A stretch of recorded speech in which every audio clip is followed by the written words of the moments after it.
Assalamualaikum warahmatullahi wabarakatuh. Perkenalkan, nama saya Rakibah Usia SPD MPD, dosen program studi Manajemen Pendidikan Islam jurusan Tarbiyah Sekolah Tinggi Agama Islam Babu Salam Sula, Maluku Utara.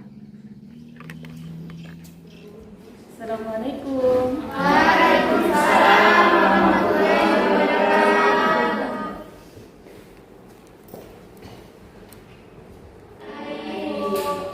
Ya, jadi sebelum belajar, ketua kelas bisa pimpin doa dulu. Satu orang. Ketua kelas sudah hadir. Ketua kelas sudah hadir. Satu orang saja. Teman-teman, sebelum kita belajar memulai pembelajaran kita pada pagi hari ini, alangkah baiknya jika kita berdoa terlebih dahulu. Berdoa dimulai.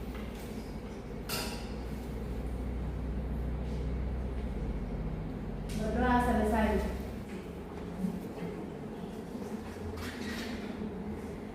Para Dila, Hadir Ibu. Imelda Yani, Hadir Ibu. Rasti Sanaba, Alfa ya? Oh iya, Alfa. Mubarak Tauda, sakit ya? Mubarak ini sakitnya sejak kapan? Sudah, oh baru hari ini. Oke. Ya. Selanjutnya Suryadi Buamona, Sinta Dewi Dewinta, Hadir Ibu. Herlina Masugi. Hadir Ibu. Oke. Jadi itu ya yang tadi kalian belajar yang pastinya sudah jenuh, lelah, ngantuk, letih dan sebagainya. Jadi di sini ice breaking yang mau Ibu berikan. Di sini ada permainan. Di sini ada kertas ya. Ibu bagi ke kalian masing-masing. Satu orang satu. Siapa yang mau angkat tangan? Oke. Siapa lagi? Ayo.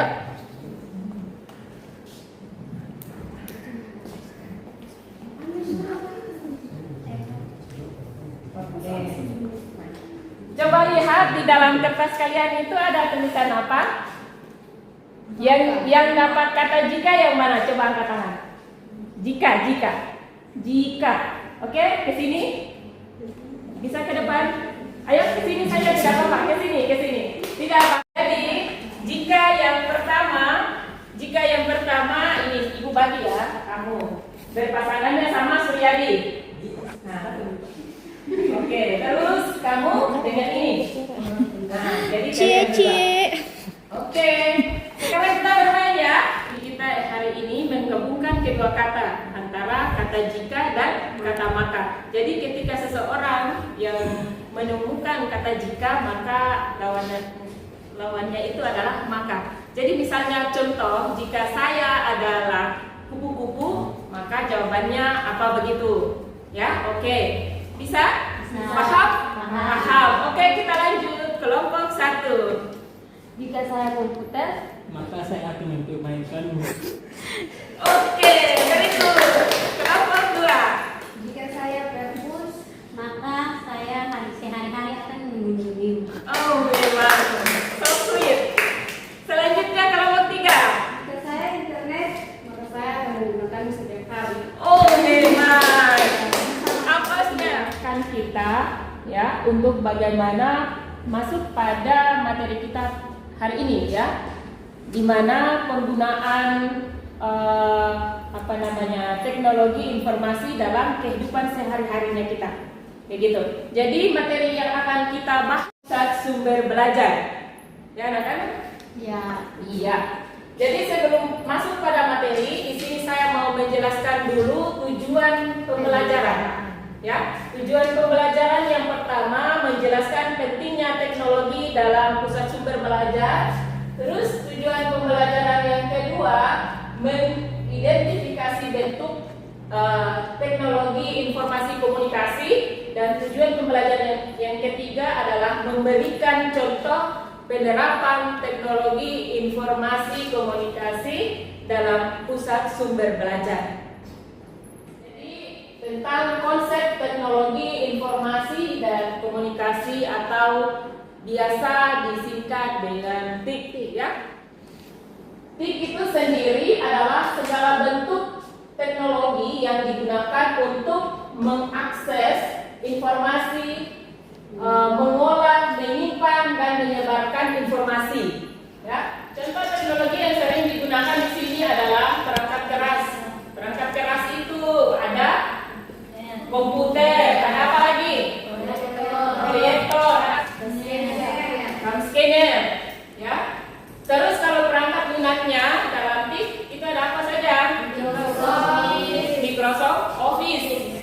Nah, nama lain dan maksudnya LMS ini adalah Learning Management System dan Google Classroom.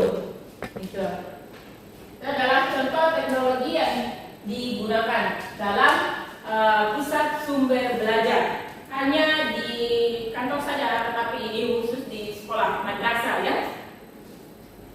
Teknologi dalam pusat sumber belajar. Peran yang pertama yakni digitalisasi sumber belajar mandiri. Yang kelima kolaborasi, dan yang keenam adalah evaluasi pelaporan. Disiapkan oleh guru tadi, tinggal diakses oleh siswa lewat internet, ya, yang sudah disiapkan di sekolah tersebut. Jadi itu adalah contoh-contoh penggunaan teknologi atau peran teknologi informasi komunikasi di madrasah atau di sekolah-sekolah. Jadi itu. Baik, selanjutnya di sini ada sebuah diskusi, ada sebuah masalah yang nanti ketika kalian menjawabnya, maka akan kalian bentuk kelompok dulu untuk bisa memecahkan masalah ini untuk diskusi kita pada hari ini. Jadi sebelum itu kalian bisa bentuk kelompok, 3 kelompok saja. Oke, sekarang bisa? Ayo bentuk kelompok. Sekarang kelompoknya sudah terbentuk. Jadi yang kelompok 1 Suryadi, ya. Nah, terus kelompok 2 iya. 1, perkenalkan nama dulu. Siapa-siapa?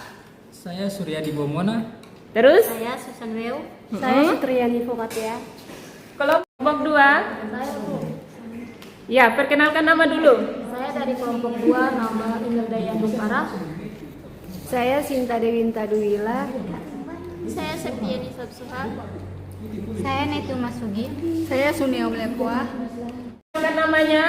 Saya Rini Kayewa. Saya Nur Hafsani Buamona. Saya Sandra Sabanlek. Dan saya Andika Somone. TIK ini dapat diterapkan di sekolah atau tidak? Terus apa kendalanya? Tinggal terus didiskusikan dengan teman kelompok. Kalau misalnya ada kendala bisa ditanyakan.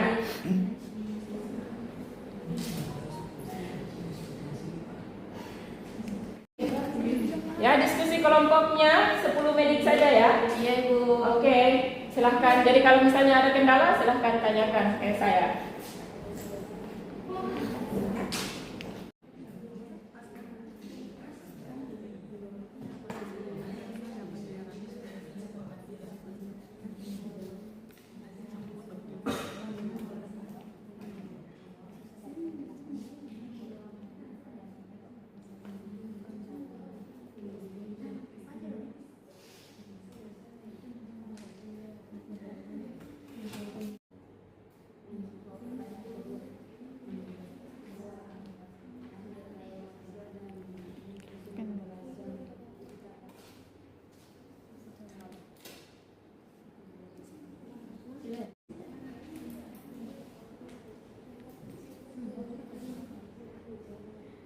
Apa saja yang dibutuhkan, maka yang dibutuhkan adalah ini, yang dibutuhkan di sini, yang dibutuhkan. Iya, yang dibutuhkan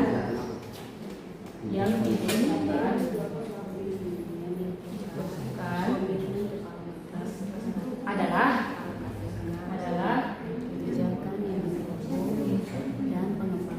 infrastruktur teknologi.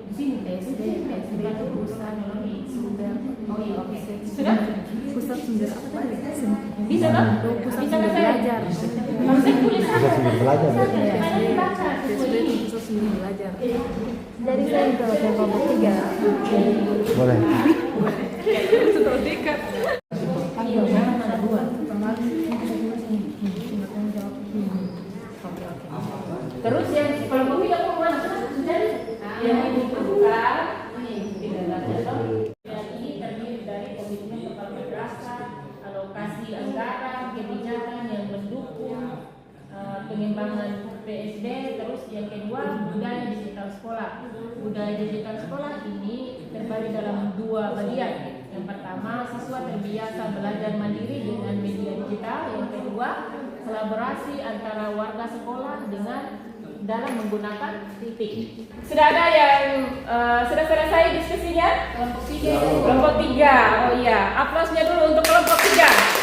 Ya, kelompok 3 silakan bisa berdiri di depan.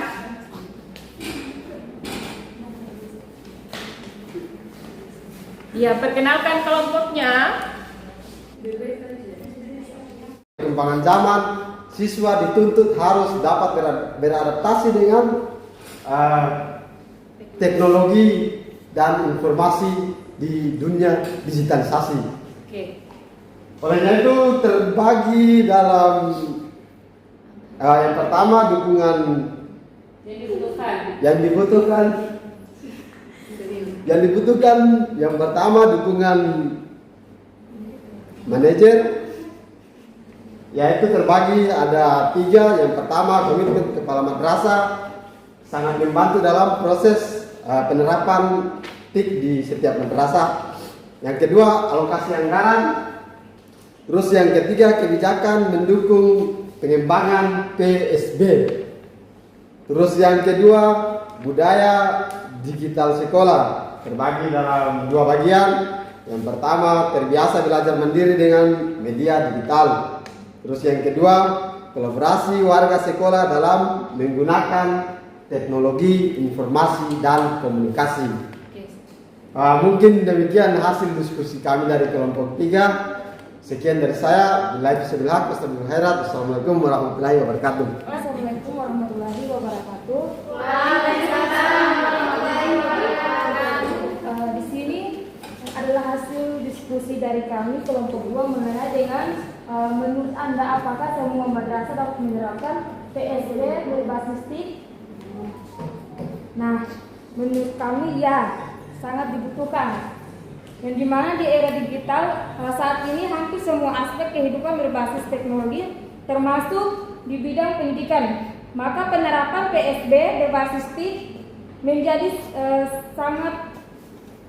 segala keperluan dan sangat dibutuhkan dalam PSB tersebut. Nah, apa saja yang dibutuhkan? 1. E-book, video pembelajaran, modul interaktif. Yang kedua, platform digital seperti Google Classroom, Moodle dan lain-lain. Mungkin itu saja yang dapat saya sampaikan. Wassalamualaikum warahmatullahi wabarakatuh. Bismillahirrahmanirrahim. Assalamualaikum warahmatullahi wabarakatuh. Waalaikumsalam. Baik, kami dari kelompok 1 di sini kami akan menjawab pertanyaan dari pertanyaan pertama. Menurut Anda, apakah semua madrasah dapat menerapkan PSD berbasis TIK? Apa saja yang dibutuhkan? Di sini kami dari kelompok 1 menjawab ya, karena sekolah madrasah pada dasarnya bisa menerapkan pusat sumber belajar berbasis TIK, tetapi tingkat penerapannya harus disesuaikan dengan kondisi dan kesiapannya masing-masing. Di sini ada beberapa hal yang penting yang dibutuhkan dalam infrastruktur teknologi. Yang pertama, infrastruktur teknologi yang pertama komputer atau laptop. Yang kedua, akses internet. Terus yang ketiga, proyek LCD dan jaringan listrik. Baik, itu saja jawaban dari kelompok 1. Saya Ayati wabillahi taufiq wal hidayah. Wassalamualaikum warahmatullahi wabarakatuh. Itulah hasil diskusi kelompok kita pada hari ini tentang bagaimana perencanaan penggunaan media teknologi informasi komunikasi dalam dunia pendidikan. Jadi itu ya pertemuan kita hari ini. Jadi buat di rumah Ya, tugasnya adalah buatlah sebuah laporan, ya, minimal 1 halaman menggunakan kertas A4 berisi pemetaan kebutuhan TIP dalam pusat sumber belajar di sekolah atau madrasah tempat Anda observasi. Jadi di sana apa yang Anda temukan di sana. Jadi apa-apa yang ditemukan ditulis di dalam laporan kalian, ya. Nanti minggu depan insya Allah kita sehat-sehat, maka tugas itu akan kita kumpulkan. Ya, Bu. Jadi untuk kesimpulan kita pada materi hari ini, yang pertama adalah peran teknologi informasi komunikasi di era digital sekarang ini sangat penting karena segala bentuk pembelajaran itu menggunakan digital. Dengan demikian maka akan mempermudah guru untuk dapat mengirim berbagai materi pembelajaran kepada siswa. Selain itu, siswa juga mudah untuk mengakses informasi-informasi pendidikan yang telah dikirim oleh guru tersebut, ya. Ya, jadi itu adalah kesimpulan materinya untuk mengakhiri pertemuan kita pada hari ini dengan mengucapkan alhamdulillahirabbil alamin. Wassalamualaikum warahmatullahi wabarakatuh.